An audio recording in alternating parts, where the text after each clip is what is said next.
Sir, I am KRS Shastri. I am working in the Institute of Public Enterprise as a senior faculty member. On 12th of August, IPE, in association with Standing Conference on Public Enterprises and NMDC, is conducting a conclave of CEOs, CFOs, and CVOs. The theme is the role of the vigilance in governance of public enterprises in the changing times.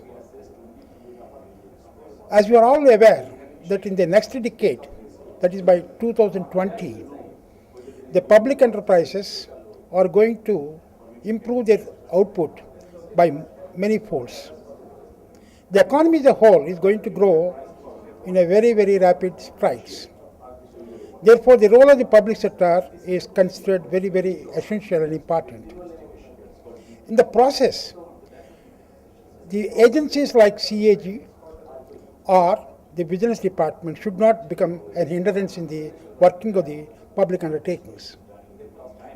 Lot of investments are coming and joint ventures are going to come, and lots of changes are taking place in the overall managerial aspects of the public sector. So therefore, Vigilance Department as well as CAG Department, they should become only the agents for a change for better. They should become a part of the management, as otherwise they will become an hindrance. Today, the public sectors have no speciality.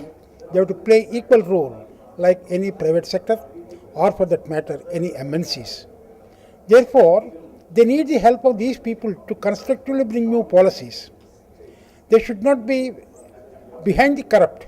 Instead, stop the corruption even at the beginning of the route, at the very route itself, by change of the procedures and all the practices that are coming in the way. They should be more friendly to all the employees and especially the decision makers. At the end of the day, the innocent people should not be booked for defaulting on certain procedural lapses. The rationale behind every decision is more important rather than how a man has made a mistake in not complying to a rule. So, but for that, the vigilance departments are also now changing a lot. Coming back to the corporate governance concepts which are coming in the way now, many companies have now adopted their own corporate philosophy where transparency is fundamental. Integrity is also obviously coming. Now you take the changes like e-procurement or e-payment, etc. They are all meant for only improving the transparency. So therefore, I am sure that this particular conclave will give a lot of thought on how to improve the systems rather than finding the corrupt and then hanging them for that. Thank you.